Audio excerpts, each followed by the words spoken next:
আজকে অবশেষে জিতে গেল টুংপাড়া বনাম আলিয়া মাদ্রাসা খেলায়। আজকে টুংপাড়া দল জিতে গেল।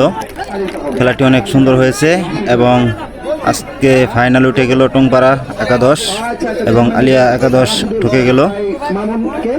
আলিয়া একাদশ 0 এবং টুংপাড়া একাদশ 2টি গোলে আজকে বিজয় হয়েছেন। সেই উপলক্ষে তারা আজকে টুংপাড়া বিজয়ী প্রার্থী এবং টুংপাড়া ফাইনালে এবার উঠে গেল।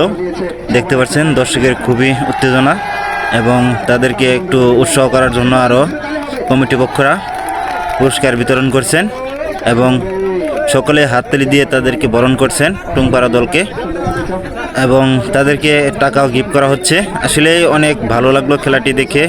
এত সুন্দর চমৎকার খেলা দেখিয়েছেন টুংপাড়া একাদশ এবং তারাও দেখিয়েছেন, কিন্তু আসলে ভাগ্যের কি পরিহাস, একজন হারবে একজন জিতবে, এটাই স্বাভাবিক, এটা দুঃখের কিছু নয়।